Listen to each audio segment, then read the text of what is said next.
Lok Sabha 72 Ballia seat से BSP के प्रत्याशी लल्लन सिंह यादव अपनी जीत तय मान रहे हैं। लल्लन सिंह का दावा सपा चुनावी मैदान में परिवारवाद को उतार रही है, वहीं भाजपा हिंदू मुस्लिम कर रही है। रिपोर्ट राजेश मिश्रा, पूर्वांचल पेश। लोकसभा 72 सीट से बसपा प्रत्याशी लल्लन सिंह यादव ने जीत का दावा करने के साथ ही कहा कि अब की बार जनता बीजेपी को बड़े अंतर से हराएगी। बलिया में जनता ने भाजपा को 2 बार मौका दिया लेकिन विकास नहीं दिखा। दावा किया कि इस बार लड़ाई केवल बसपा से है। तंज कसते हुए कहा कि सपा के प्रत्याशी से नहीं, सपा प्रत्याशी चुनावी मैदान में तो है ही नहीं। वहीं भाजपा प्रत्याशी नीरज शेखर पर तंज कसते हुए कहा कि उनके पिता का इस जनपद में एक तरफ राज था और उनके बेटे को भी जनता ने मौका दिया। जनता सब समझ रही है, इसलिए हमारी जीत तय है। आइए सुनते हैं बीएसपी प्रत्याशी ने और क्या कुछ कहा। ऐसी तमाम छोटी और बड़ी खबरों के लिए बने रहिए हमारे साथ। आप देख रहे हैं पूर्वांचल पेश, मैं हूं राजेश मिश्रा। धन्यवाद। जी सर, बीएसपी से आपको लोकसभा 72 से टिकट मिला हुआ है, तो और ये टिकट कहीं ना कहीं आपको पहली बार जो है लोकसभा चुनाव लड़ने के लिए मिला है, तो क्या कुछ कहना चाहेंगे इस पर? देखिए, ऐसा है कि टिकट जरूर पहली बार मिला है, लेकिन मैं बसपा में नया नहीं हूँ। बसपा का मैं बहुत पुराना कार्यकर्ता हूँ और कंटिन्यू मैं बसपा पार्टी ज्वाइन करने के बाद बहुत सेवा अपना जो है सेवा भाव से लगा रहा, ठीक है। और एक बार विधानसभा का टिकट भी मेरे को मिला था सदर गाजीपुर से। दुर्भाग्यवश बहन जी का पूरा आशीर्वाद नहीं मिल पाया, नहीं लड़ पाया। लगे रहे, उन्होंने कहा कि बलिया लोकसभा लड़ो, मैं तो लड़ रहे चुनाव। तो किस तरीके से देखते हैं इस लोकसभा चुनाव को और क्या मुद्दे होंगे आपके? देखिए, हमारा जो मुद्दा होगा वो सीधा एकदम हम लोग की जो लड़ाई है, बसपा बहुजन समाज पार्टी की जो लड़ाई है वो सीधा इस पर लड़ाई है कि सीधा शिक्षा, स्वास्थ्य और बेरोजगारी, और उस पर पूरा भारतीय जनता पार्टी किसी भी तरह खड़े नहीं उतर पाएगी। इनके मुद्दे अलग हैं, इनके धर्म के मुद्दे हैं, जाति के मुद्दे हैं, आपस में लड़ाने वाले मुद्दे हैं। 5 किलो चावल बांट देना, तो हम लोगों का मुद्दा स्पष्ट है, शिक्षा, बेरोजगारी और स्वास्थ्य। तो ये मुद्दे तो लगातार जो है हर पार्टी की देखी जाए तो स्वास्थ्य, शिक्षा की बात करते हैं।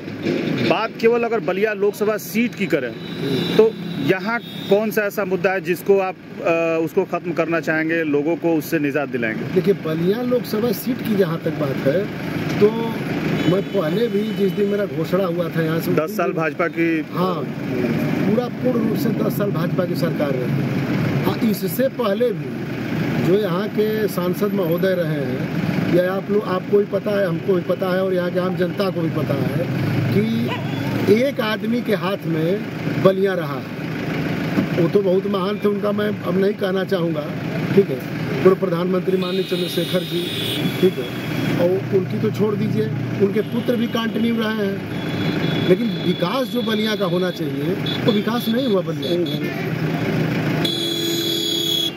देखा जाए तो ये लगातार जनता के बीच से निकल के आ रहा है कि लड़ाई जो है सपा और भाजपा के बीच में, यानी जो इंडी गठबंधन है और भाजपा के बीच में है। देखिए, तो आप इसमें खुद को कहाँ पाते हैं? एक बात बता दें, लड़ाई ओरिजिनल बता दे रहा हूँ आपको। हकीकत अगर पूछिए तो लड़ाई जो है मतलब कि भाजपा और बसपा में हो सकती है, सपा की तो कोई लड़ाई में नहीं है।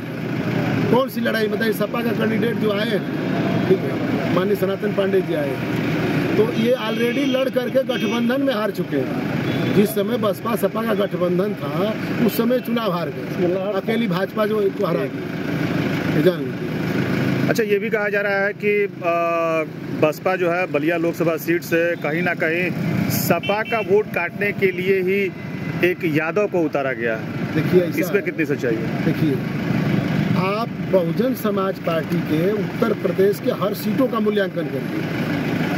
बहन जी ने हर सीटों पर हर बिरादरी को मौका दिया है। समाजवादी पार्टी से और बहुजन समाज पार्टी की तुलना नहीं की जा सकती।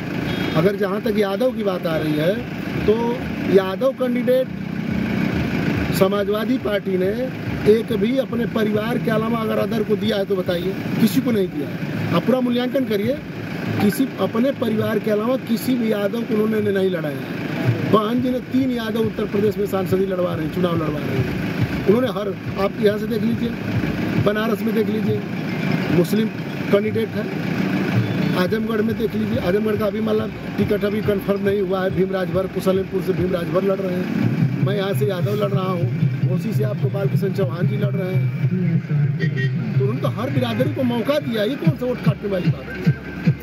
सर 2014 से ही बीजेपी सरकार में है और महंगाई चरम पे है, उसको लेके क्या कहना चाहते हैं? युवा बेरोजगारी के तरफ बढ़ रहे हैं। देखिए ऐसा है, जब सरकारें जो सत्ता में होती है अगर वो अपने मुद्दे से भटक जाए तो यही स्थिति होगी। और इनको हम लोगों ने 5 साल मौका दिया जनता ने, फिर उसके बाद 5 साल और मौका दे दिया और ये अपने मुद्दे से भटक करके ये मंदिरों और मस्जिदों में उलझे रहे हैं। जनता को क्या चाहिए? बेरोजगारी चाहिए, हर एक चीज़ तो बेच दिया इन लोगों ने, बचा क्या चीज़ बताइए? वो तो होना है। तो इन मुद्दों के होने के बावजूद भी लगातार भाजपा जो है राष्ट्रवाद की बात कर रही है और ये कह रही है कि आप राष्ट्रवाद पर हमें वोट करें। देखिए, जनता को कब तक गुमराह करेंगे? एक बार गुमराह करेंगे, 2 बार गुमराह करेंगे, गुमराह करके, लेकिन अब जनता इनके उसमें आने वाली नहीं है, ये जान लीजिए। जनता सब कुछ इनका समझ चुकी है। तो आखिर मायावती यूपी में क्यों नहीं दोबारा आ पाई? क्या ऐसा माना जाए कि उन्होंने भी गुमराह किया था, मतलब या लोगों को, जनता को, वोटर को रास नहीं आया? देखिए बताऊँ, आना न आना ये अलग विषय है, लेकिन आज भी बहुजन समाज पार्टी इस देश की तीसरे की सबसे राष्ट्रीय पार्टी है।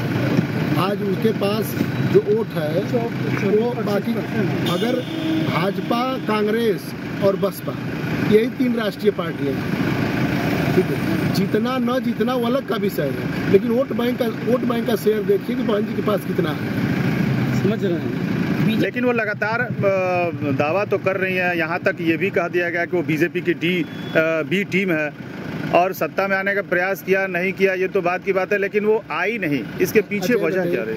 बहन जी को बी टीम बताने वाले इंडिया गठबंधन बनाए, ठीक है। तमाम दल इंडिया गठबंधन में शामिल हुए, कौन कौन टिका उसमें? अब देखे कौन कौन टिका। मायावती भी थी अखिलेश के साथ, नहीं थी, लेकिन इंडिया गठबंधन में तो नहीं थी, वो तो पहले थी ना। गठबंधन था ना? नहीं, गठबंधन पहले था। तो ये गठबंधन बार बार क्यों हो रहा है? क्या ये डर लग रहा है भाजपा से? नहीं, डर कहीं नहीं लग रहा है। उन्होंने, हमारी नेता तो कह दी उन्होंने शुरू में कि हमने कोई किसी से गठबंधन नहीं करेंगे, हम सेपरेट चुनाव लड़ेंगे, और लड़ रही है लोकसभा के चुनाव। और ये भी बता दे रहा हूँ कि आने वाला जो समय है, समझ लीजिए, ठीक है, ये 24 से ही शुरू है, वो बहुजन समाज पार्टी का समय है। समाजवादी पार्टी और भारतीय जनता पार्टी को जनता देख चुकी है। बस अंतर इतना है कि बहुजन समाज पार्टी का कार्यकर्ता आंदोलन करके क्षति नहीं पहुंचाता है, किसी का नुकसान नहीं करता है। इनके जैसा सरफड़ौल, इनके जैसा गेट तोड़ना यह काम नहीं करता। शालीनता से उसका प्रचार होता है, मुद्दों की लड़ाई लगता है, ठीक है, तो समझ। अपनी लड़ाई किससे मानते हैं बलिया लोकसभा सीट पर? अपनी हमारी लड़ाई तो हकीकत अगर पूछे तो किसी से ये नहीं है। कन्फर्म सीट इस बार बसपा यहाँ जीतने जा रही है, ये बता दे रहा हूँ। और उत्तर प्रदेश में? उत्तर प्रदेश में सबसे ज़्यादा इस समय बसपा की सीटें निकलने जा रही है। आपने फर्स्ट पेज का, आप ही लोगों के मीडिया बंधुओं से हमको भी मैसेज मिला है कि जो आंकड़ा सर्वे दिखा रहा है 8 सीटों में 2-2 सीट सपा भाजपा का दिखा रहा है और 3 से 4 सीट पर बहुजन समाज पार्टी का दिखा रहा है। और बाकी तो अभी चुनाव चल ही रहे हैं ना, तो अभी उसी ने तो बता रहा हूँ आपको कि सबसे ज़्यादा सीट बहुजन समाज पार्टी जीतने जा रही है। बीजेपी के द्वारा जो कहा जा रहा है अब की बार 400 हवा को नीचे करो, ये कितना सही है और क्या होने वाला है? एकदम जुमला है, एकदम 100% जुमला है। इस बार सरकार में नहीं आने जा रहा है।